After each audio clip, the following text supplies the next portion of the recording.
J'ai reçu une vidéo de Tony Estanguet quand j'étais à l'hôpital aux Pays-Bas.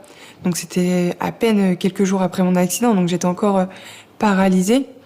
Et j'ai reçu cette vidéo où il me disait Tiffany, j'ai appris ce qui t'est arrivé. Il me faisait part de son soutien, il m'a dit vraiment de belles choses. Et puis dans sa vidéo, il me dit j'ai cru comprendre que tu voulais participer au marathon pour tous des Jeux Olympiques de Paris 2024.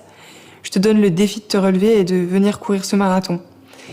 En fait, ça m'a énormément émue, ça m'a touchée. Dans un premier temps, j'avoue qu'il fallait déjà que je réapprenne à marcher avant de courir un marathon, mais je l'ai eu en tête pendant longtemps. Et puis d'ailleurs, au centre des rééducations, je regardais plein de vidéos de filles en train de courir. J'avais qu'une hâte, c'était justement de pouvoir courir à nouveau. Puis les mois sont passés, j'avais toujours en tête cet objectif, mais avant ça, je voulais retrouver les patins. Et puis malheureusement, donc on m'a annoncé que je pouvais plus reprendre le short track à haut niveau. Je me suis dit il va falloir rebondir. Et quoi de mieux que de se fixer de nouveaux objectifs sportifs. Et puis donc il y avait toujours ce marathon qui arrivait à grands pas. Et je me suis retrouvée capitaine de ce marathon. Et juste avant de partir, donc il devait être 22h, j'étais avec deux amis à moi, très proches, Vincent et Bruno.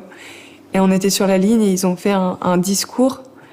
Et j'avais les larmes aux yeux, c'était hyper émouvant. Et puis après, quand on est parti, il y avait toute cette ferveur des Jeux, il y avait tout ce public, c'était exceptionnel. C'est ce que je disais, j'ai vécu vraiment des moments forts avec ma carrière de short trackeuse, entre les Jeux, entre les médailles, les Coupes du Monde, même en dehors, aux entraînements. Mais là, c'était vraiment autre chose. C'était une saveur vraiment totalement différente et je pense que j'oublierai jamais. J'en ai eu des frissons peut-être pendant 2-3 kilomètres. Ça partait pas. On était sans voix. On parlait vraiment pas du tout. Et puis après, on en a parlé. On s'est dit, mais qu'est-ce qui se passe?